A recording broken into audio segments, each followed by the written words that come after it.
What if I told you that one of the biggest success stories in the world of cryptocurrency wasn't a flashy genius, wasn't a hype machine, and wasn't someone promising impossible returns? What if I told you he was just a completely normal kid? No scandals, no fake promises, no scams. Because yes, in the world of crypto, it's not all fraud and collapse. There are also people who built something real, with patience, with vision, and with an ethical compass that many others simply didn't have. This is the story of Brian Armstrong, the man who chose to build quietly, while everyone else was shouting. Brian Armstrong was born in 1983 in California into a middle-class family where technology was part of everyday life. Both of his parents were engineers, so curiosity and problem-solving were encouraged from an early age. He wasn't the loudest kid in the room, and he wasn't obsessed with becoming rich. What stood out about him was something quieter. He liked understanding how systems worked. As a teenager, he became interested in computers and the internet, not as entertainment, but as infrastructure. He saw technology as something that could reshape how people interact with the world. That mindset would later define his career. He went on to study computer science and economics at Rice University in Texas. That combination, code and finance, would eventually become incredibly powerful. At the time, though, he wasn't thinking about revolutionizing money. He was simply building skills and trying to understand how global systems operated. After graduating, he worked at several startups and eventually joined Airbnb as a software engineer. There, he got a first-hand look at how money moves across borders and, more importantly, how inefficient that system really was.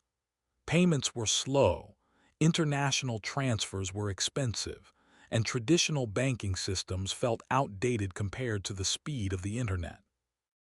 And that frustration is what made him pay attention when he first discovered Bitcoin.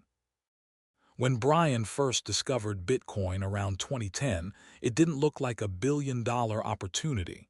It looked strange, complicated, risky. At the time, most people thought Bitcoin was either a nerd experiment or a scam. But Brian didn't see it that way. He saw a white paper written by someone called Satoshi Nakamoto. He saw code. He saw math. And most importantly, he saw a new financial system that didn't depend on banks. That idea obsessed him. While working at Airbnb, he kept thinking about how broken international payments were. Bitcoin wasn't just digital money, it was programmable money, borderless money, money that moved at internet speed. When he told people he was thinking about building a company around Bitcoin, the reactions weren't exactly supportive. Some friends told him, "This is a bubble." Others said, "Governments will shut it down." And some simply laughed, "You're leaving a stable tech job for fake internet money." Even investors were skeptical. In 2011 and 2012, crypto wasn't cool. It wasn't mainstream. It was a niche community of developers and libertarians. But Brian wasn't chasing hype. He was thinking long-term. He believed that if crypto was going to change the world, it needed something simple, safe, easy to use. And that's when the idea for Coinbase started forming. In 2012, Brian Armstrong officially co-founded Coinbase, aiming to make Bitcoin easy and safe for everyone. But building a crypto exchange was anything but simple. From the very beginning, they faced skepticism. Banks didn't understand Bitcoin. Regulators didn't know how to classify it. And users, many were terrified to send real money to a startup handling a currency no one trusted. Then came the hackers. Even in the early years, hackers tried repeatedly to steal Bitcoin from Coinbase's wallets.